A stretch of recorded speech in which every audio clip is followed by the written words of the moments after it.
all the world is a stage for this COVID-19. And all the men and women merely players. They have their exits and their entrances, and they in their time play many parts.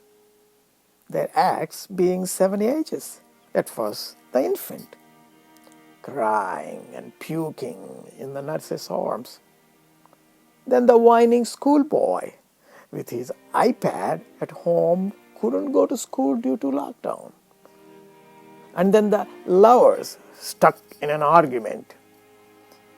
Then a soldier rescuing COVID patients from the hospital ship in New York Harbor. And then the justices strangely hearing cases on Zoom. The sixth age shifts into the lean and slippered pantaloon with spectacles on nose and laying on the couch fearing virus.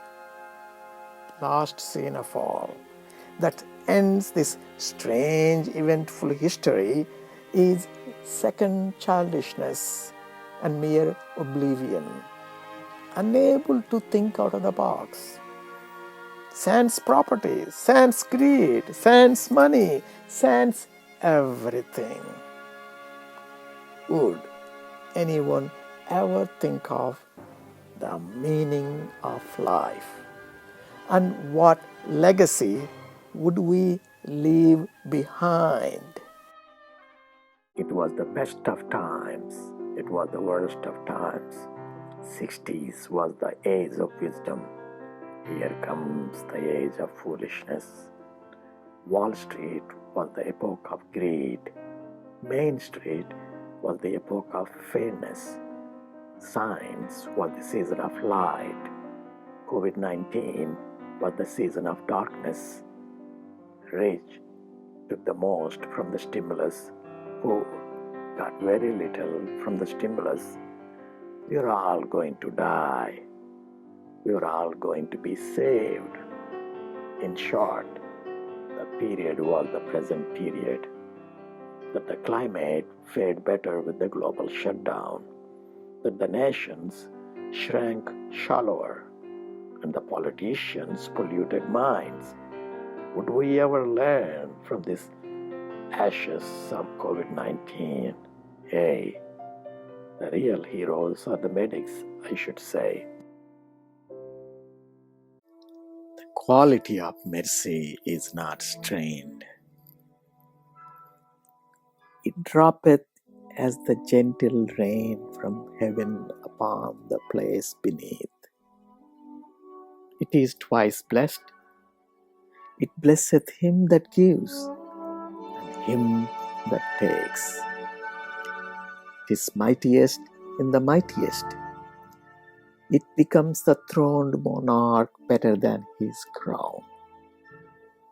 The fine print of credit cards show their power, the attribute to awe and bankers, wherein they acquired billions at zero interest.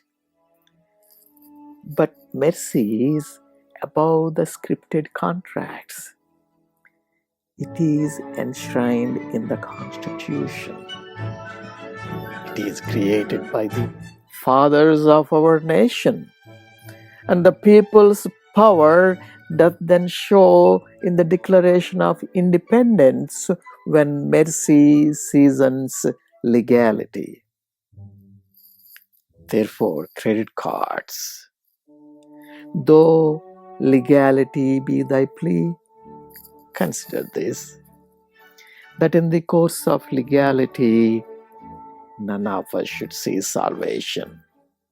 We do pray for mercy, and that same prayer doth teach us all to render the deeds of mercy.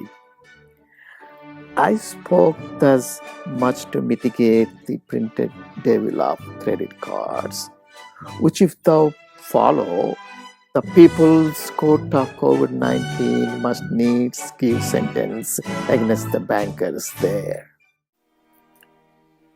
Any day, the government opens the country for business after so many COVID deaths. Tomorrow and Tomorrow and tomorrow creeps in this petty pace from day to day to the last syllable of recorded time. And all our yesterdays have invincible lives, the way to dusty death. Out, out, gloomy COVID, life is but a walking shadow. A COVID patient that coughs and puffs his hour in the hospital and then is heard no more. It is a tale told by a minister that comes on TV signifying nothing. But isn't it up to you what you make of tomorrow? Then if we learn anything, shouldn't we create a greedless tomorrow? Now is the winter of our discontent, made glorious summer by doctors and nurses, and all the clouds that lowered upon our globe in the deep bosom of the ocean to be buried. Now are our brows bound with tragic deaths, our bruised arms hung up for vaccines, our stern alarms changed to TV ads, our dreadful marches to quarantine measures. Grim-visaged war hath blanked our wrinkled faces, and now, instead of mounting barbed steeds to fright the souls of fearful adversaries, COVID-19 capers nimbly in a scientist's lab to the strenuous testing of virus. But I, a citizen, is not shaped for global pandemic, nor made to court an amorous looking glass. I, that am rudely stamped and want my peace of mind, to strut before a wanton ambling nymph. I, that am curtailed of my fair living, cheated of immunity by dissembling nature, deformed, unfinished, sent before my time into this breathing world scarce of made up, and that so lamely and unfashionable. The virus bark at me as I halt by the restaurants. Why I, in this weak piping time of peace, have no delight to pass away the time, unless to see my shadow in the sun and descant on mine own inability. And therefore, since I cannot prove a lover to entertain these fair, well-spoken days, I am determined to prove a villain and hate the COVID-19 of these days. Pleadings have I made, masks did I make, and set the medicine man and the virus in deadly hate, the one against the other. And if antidote be as true and just as I am home, keeping 6 feet away as a prevention, we shall overcome this deadly pandemic. A vaccine, my kingdom for a vaccine. Her father loved me, often invited me, still questioned me in the story of my life. From year to year, the battles, sieges, fortunes that I have passed, I ran it through. Even from my boyish days in Africa to the very moment that he bade me tell it, wherein I spoke of most disastrous chances of moving accidents in the cotton fields of Georgia. This to hear would America seriously incline, but still the racial politics would draw her thence. Whichever she could with haste dispatch, she would come again, and with a greedy ear devour up my discourse, which I, observing, took once a pliant hour, and found good means to draw from her a prayer of earnest heart, that I would all my pilgrimage dilate, whereof by fossils of civil rights protests by Dr. King and Malcolm X, she had something heard, but not intentively. I did consent, and often did beguile her of her tears, when I did speak of something distressful stroke that George Floyd and others suffered. I can't breathe.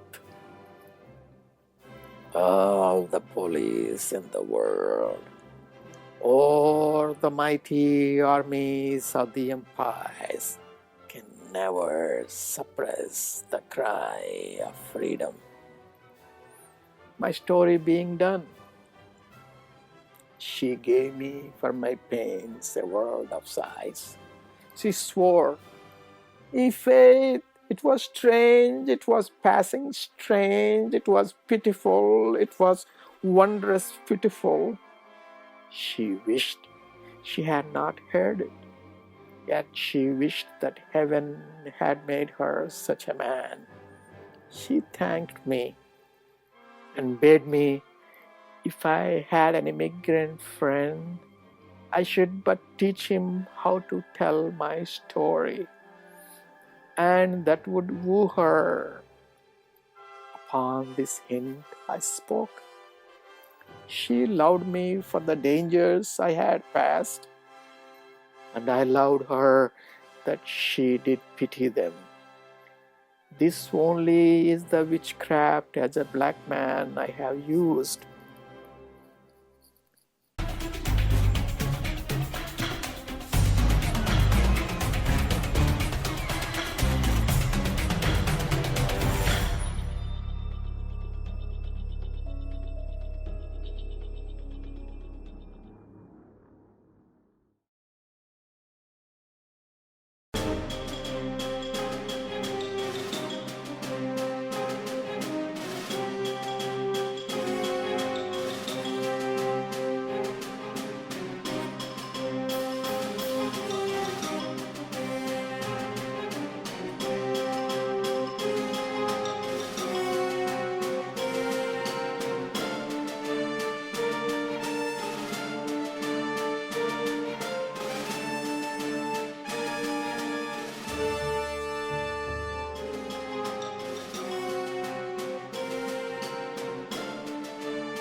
It is the Oxford of India, Nehru University in New Delhi.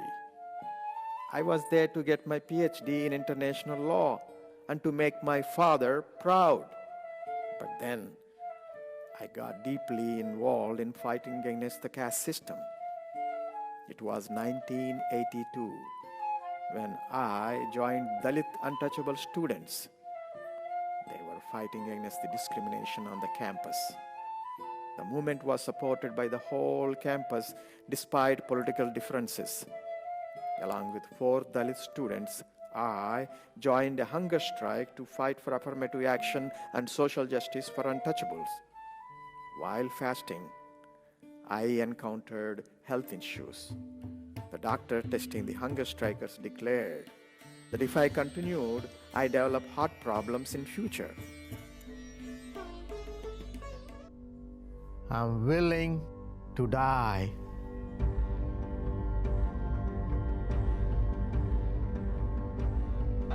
The teen suicide.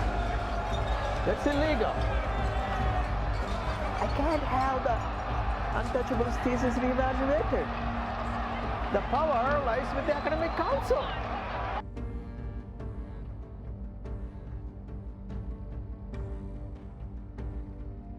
You can or you won't. Are our demands illegal too?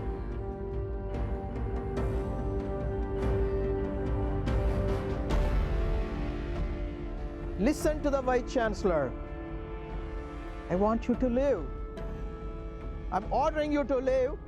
I'm your father. Oh, you're all alike. Troublemakers.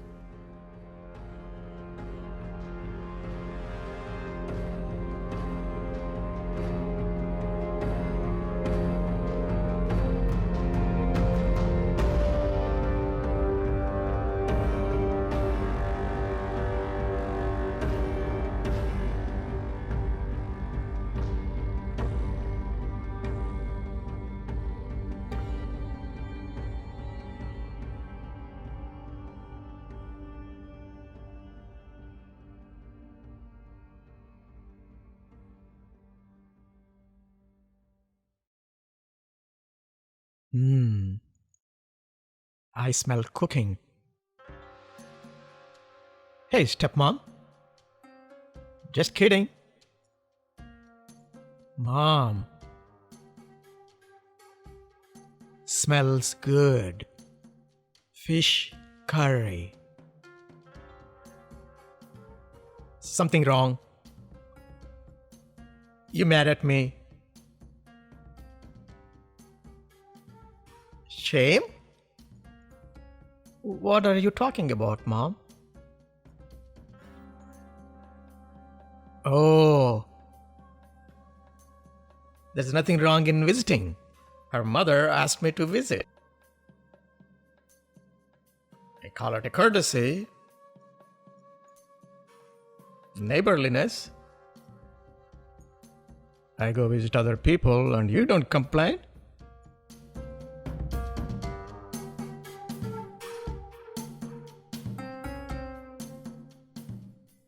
Don't you play naive with me.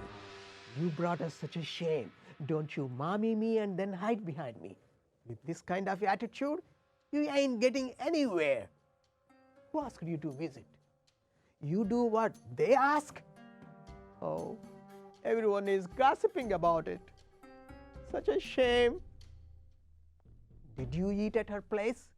You and your education. I had to spell it for you. They are people just like me. There are 200 million people. Who gives a crap to this caste gossip? They ain't no people. They are untouchables. Even if they are 200 billion, an untouchable is an untouchable. I don't give a damn. Oh God. Why latrine cleaning woman? We are done.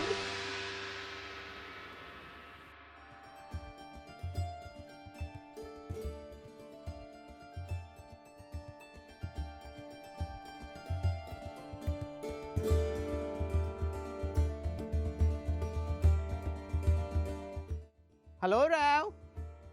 What is the commotion? Everyone is talking about you. Maya? In Vijayawada, you can't keep a secret, even follows you to the grave. Oh, these are for you. I don't want you to freeze at the university in New Delhi. Come on, you'll be a great international lawyer. An international lawyer? Not around here. I will be the people's lawyer. I understand how you feel, but it isn't the society's fault. They all follow the great Manu, who created the caste system. It isn't the British. We invented the divide and rule. Rao, please listen to me. This isn't your fight. It is for people like Mahatma Gandhi. He fought for India's independence. He administered an incantation, do or die. We shall either free India or die in the attempt.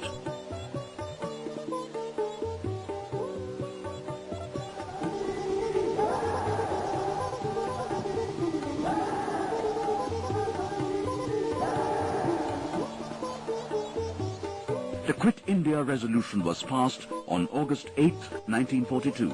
What did Gandhi do after he came back from South Africa? The British were a broken horse, and they were tired after the Second World War. They would have given us independence with or without Gandhi. Even you could have gotten us independence. How could you say all that? After all, what Mahatma Gandhi did for us. He loved them so much. He called them children of God. I mean, the Harijans.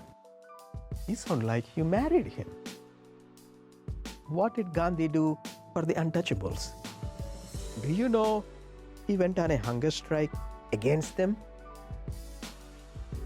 All he has for them is a stepmotherly love. He is selling them out.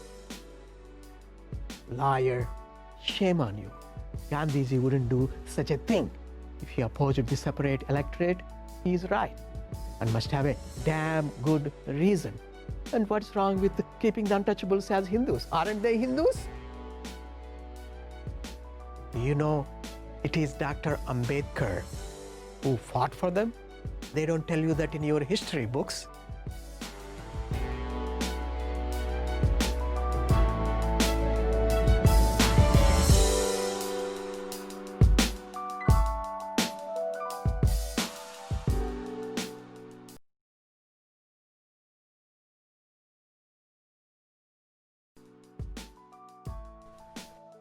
But Gandhi's object was that we should not get a free, independent representative.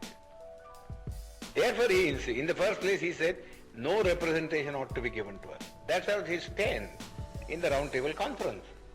He said, I recognize only three communities, namely Hindus, Muslims, and Sikhs. These are the only three communities that will have a political recognition in the Constitution. But the Christians or the Anglo-Indians or the scheduled caste will have no place in the Constitution. He always used to say, oh, you don't understand our problem. As a politician, he was never a Mahatma, and I refuse to call him Mahatma. Hey, son, what's going on? Why are you packing? Why are you on the veranda? What's the matter? Tell me, son. Oh, don't you worry about the money. You will be the first grade international lawyer in our caste.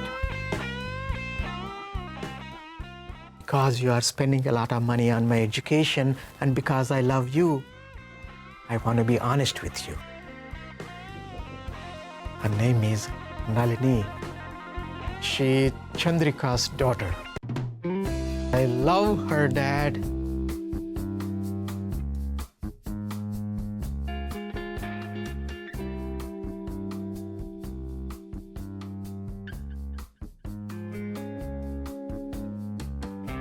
The girl? Are you playing with the girls and wasting my money and not studying? Is she pregnant? Thank God for that. Did you say Chandrika's daughter? Our latrine cleaning woman? No. I will not send you back to the law school unless you promise on your dead mother that you will not see her anymore. Why? That was home.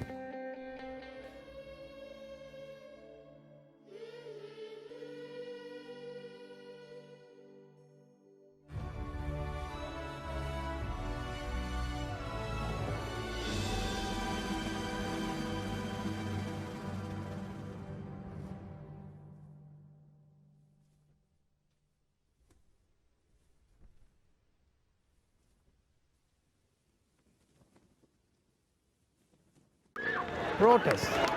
hunger strike. Demonstrations are going on at Nehru University. Trouble is on the horizon. Well, if you want to keep a secret, where do you go?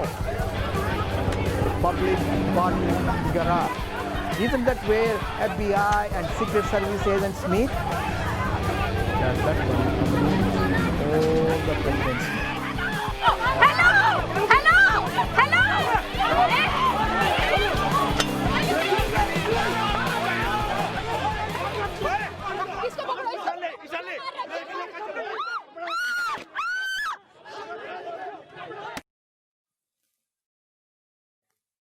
Namaste, Rao.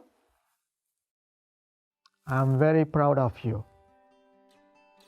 You started all this. We are going to finish it without you.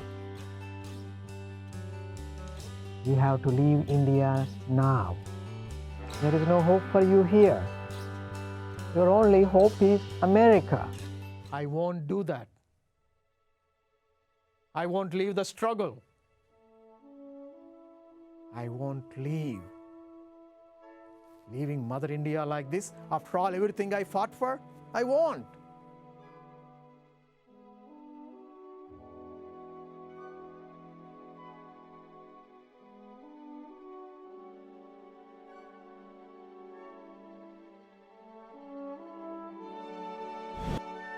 I've been in America for 30 years. I've been a citizen for the last 15.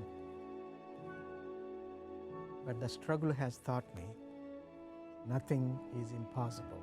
The truth is, India's independence in 1947 did not liberate the untouchable from his shackles.